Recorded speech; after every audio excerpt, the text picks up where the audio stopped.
The Land Rover is a British icon, a legend in its own lifetime, and over 70 years on from when it was launched, its following is arguably bigger than ever, with a worldwide following and values on even the tattiest classic examples going northwards. But does it deserve that iconic status? Does it deserve its massive following? And why does it deserve to still be so well remembered so many decades on? Well, let's take this charmingly patinated Series 2A for a drive and find out.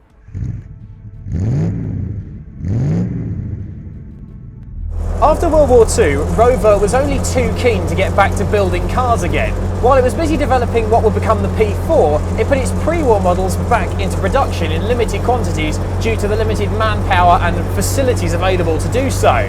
But Maurice Wilks had grander plans for Rover's post-war return. He was using an ex-American military Willys Jeep as a farm runaround, and he liked it, but he also sensed that there was room for improvement. So he started developing a whole new prototype utilitarian Rover. He took the chassis from a Willys Jeep and initially put the engine from a Rover P3 in it. Then came the bodywork. After the rather demanding war effort, steel was in short supply, so he used a composite of aluminium and magnesium known as Burma-Bright because it was cheaper and easier to get hold of than raw steel. And as a result, for a start, what became known as the Land Rover was lighter than the Willys Jeep that spawned it. And as for paint, well, there was plenty of army surplus green after the war effort, so all early Land Rovers were, you guessed it, army green. Now, Wilks had a kind of agricultural application in mind for the Land Rover, so very early cars had what was called a PTO, a power takeoff, and that meant that at the front and the rear it could have farming equipment bolted onto it like a tractor. So there was stuff like ploughs and cow catchers and various bits of farming equipment that meant it really was a utilitarian machine. And there was various other tweaks made to the driveline. When it came to launching it as a production model in 1948, it got a bigger engine and an all-new transfer box, which meant you could adjust the power front and rear for better off-roading ability, as well as a bit more ground clearance with some bigger, knobblier tyres. That meant that although the Land Rover was wider and heavier than the Willys Jeep that had spawned it, it was actually faster thanks to better gearing. There were various engines available, initially a 1.6 and then a 2.25 litre petrol came later, and various other options.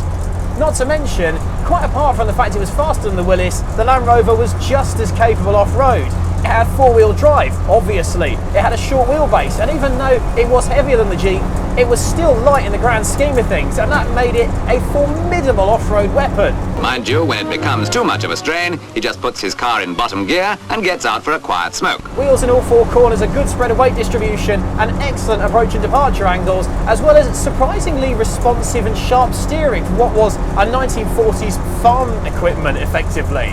And because of the way the Land Rover had been made, just a simple Burma-Bright body with basic flat panels and flat pieces of glass like you find in a greenhouse, it was easy to adapt and to change. In later life you got longer wheelbase versions with extra doors and loads of extra seats. The Safari model came in the early 50s, various different engines were offered, and all kinds of different fantastic commercial applications came along. There were fire engines, there were cranes, there were pickup trucks, there were all kinds of things. It was a hugely versatile vehicle, and the more things it could do, the more people it appealed to. And as time went on, the Land Rover evolved. It got bigger engines, it was at a slightly more refined style. By the Series 2, it was the first officially styled Land Rover. It was actually put into Rover's styling department, had some tweaks made for it to be more approachable and more friendly to customers. And the result was, it was simple and rugged, but had a real appeal to the way it looked. It's got this kind of square-jawed, charming look to it. A Land Rover isn't a beautiful car, but there is a real beauty in the function of its styling, don't you think? It's an instantly recognisable shape, and it is genuinely different to the Willys Jeep, which again is iconic because of its simple and functional styling. Come 1961, you got this, the Series 2A, and the range expanded further. There was a diesel engine offered with more torque and more lugging and towing ability, as well as a 6-cylinder petrol for if you really wanted your Land Rover to be that little bit more like a car than a tractor. Its durability, its adaptability, and how capable it was off-road made it popular the world over, everywhere from Africa to the North Pole, and of course, the farms of rural Britain. After it had made those basic steps up to be a more refined, usable machine with more seats and different engine options, the Land Rover just soldiered on for the next 30 or 40 years. Its charm wasn't in what it had, but what it didn't have. Yes, it's basic, it's simple. I'm sitting on a church pew with no room for my shoulder. I've got a basic steering wheel. The optional extras and flashy equipment on this 2A extend to a speedo and a amp gauge and a volt gauge and the mirrors on the wings, and that's about it. The glass is just sliding pieces of perspex, and the heater is a big thick coat. It doesn't get much more basic than this. And yet, quite apart from being a functional tool, the Land Rover's appeal was the driving experience that resulted. Because every element of this is manual. The clutch is quite big and heavy. The gear change is a proper committal act, and you have to make sure it's in gear because it is quite vague. And then heavy clutch, there you go. This 2 1/4 petrol, it's torquey, I suppose. It will pull in 4th gear quite well, but it's not fast, so every mile an hour you want, you do have to work for. And you might notice my hands haven't stopped moving this whole time. I'm doing that flailing at the wheel like old Land Rover drivers do. And there's a real charm to it because you're just bouncing along with your head bobbing, and the view out of the window is like nothing else. The big spare tyre on the bonnet. And Land Rover is a charmingly basic experience. It reconnects you with what driving is about. You can put it in the same league as something like an Austin 7, or in a totally different style of things, a Caterham, I suppose. Because you just end up smiling. I'm doing 35 miles an hour now, and yet it's great fun just lugging it around these roads, chugging along. Had 2 thumbs up for people I've driven past, because driving a Land Rover is an event. You can't phone this in. This isn't a simple commuter car. And because there's nothing quite like the Land Rover, because it maintained the same basic look for decades, and this same no-nonsense interior, and this same fantastic functionality, in some ways it's anti-fashion. Because until people started tarting them up more recently with big alloy wheels and big lights and quilted leather interiors, it just did its own thing. It didn't evolve. It stayed much the same as it did back when Maurice Wilks first suggested it in the late 1940s. So what we've got here then is a car that didn't change with the times because this wasn't what it was about, really. The same basic functionality that made this car popular with farmers and military and all kinds of different services all over the world, they still needed it decades on. And while the needs hadn't really changed that the world had, the Land Rover's basic functionality and ability to be a tool remained absolutely dependable. They're not the most reliable cars in the world, of course. People do still have to work on these things, but when they are working well, a Land Rover will get you anywhere, still. And I've got this feeling now. I'm driving down this road and I'm looking over into that field over there and thinking, find out what's on the other side of that, go and cross a field and go and help out someone who's in distress.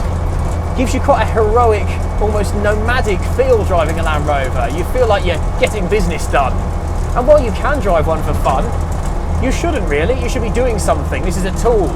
You don't walk around in welly boots for the fun of it, do you? And you don't drive a Land Rover to not go and do anything or go anywhere. You should be towing something or recovering someone or going to save someone in a mountain rescue.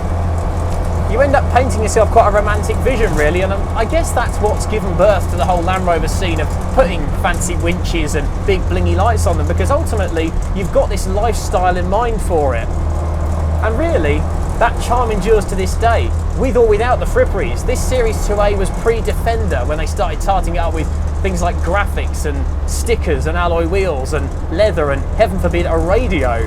This was just a pure farmer's tool, and you know what? It's all the better for it. The steering's vague, the ride's bouncy, the brakes require a big old shove, and the performance is character building, shall we say. But if you want character, there is nothing like a Land Rover, and slowly but surely I am coming to realise why these cars command so much money these days. Because not so much for what you get, but for what you don't get. Like I said, it's the experience.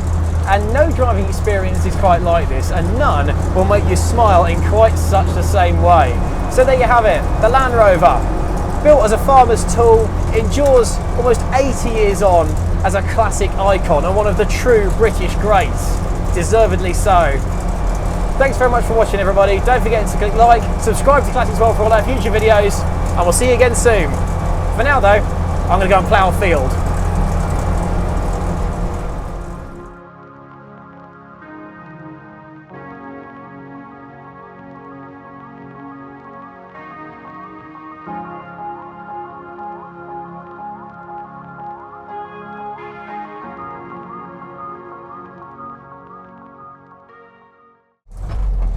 Oh, feel the power. I'm looking for a seatbelt.